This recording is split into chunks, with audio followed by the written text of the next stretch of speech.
Gujarat news 24ના દર્શકોનું breaking ન્યૂઝમાં હાર્દિક સ્વાગત છે। સિંહોના વસવાટ પર ખતરો, બાબરકોટ ફોરેસ્ટ માઇનિંગમાં હિલચાલ સામે હીરાભાઈ સોલંકીનો વિરોધ। જાફરાબાદ બાબરકોટ ગામની 70 એકર રિઝર્વ ફોરેસ્ટની જમીન અંગે ધારાસભ્ય હીરાભાઈ સોલંકીએ પાઠવ્યો પત્ર। વન મંત્રી અર્જુન મોઢવાડિયાને પત્ર પાઠવતા હીરાભાઈ સોલંકી 70 એકરની રિઝર્વ ફોરેસ્ટ જમીન અંગે ખાનગી કંપનીને માઇનિંગ માટે આપવાની હિલચાલ સામે ધારાસભ્ય હીરાભાઈ સોલંકીનો વન મંત્રીને પત્ર।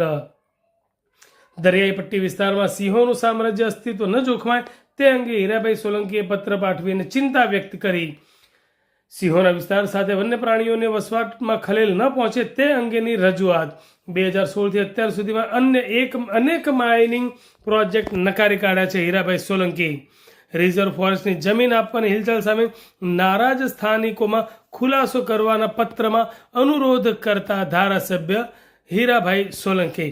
ગુજરાત ન્યૂઝ 24 માટે જિલ્લા બ્યુરો ચીફ જિગ્નેશ બારૈયા, અમરેલી।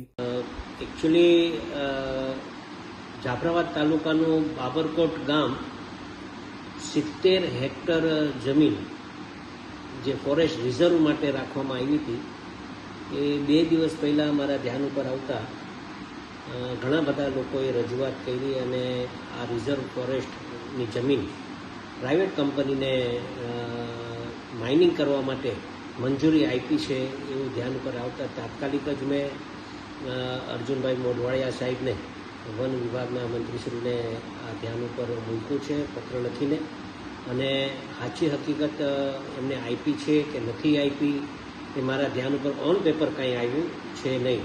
છતાં પણ જ્યારે આવું વાત આવી છે ત્યારે આ વિસ્તારમાં ઘણા બધા વન વિભાગના જેમ કે હાવજ, સિંહ અને અન્ય પ્રાણીઓ જે આ વિસ્તારમાં વસાવટ કરતા હોય, તો મારું પણ એવું માનવું છે કે તાત્કાલિક જ જો કદાચ આવું થયું હોય તો આવું ન થાય એના માટે પણ મેં સરકારશ્રીને એક પત્ર લખીને ધ્યાન ઉપર મૂક્યું છે, જેના કારણે જો આવું થાય તો આ વન પ્રાણીઓ બીજા બધા ગામડાઓમાં વસાવટ થાય અને બીજા બધા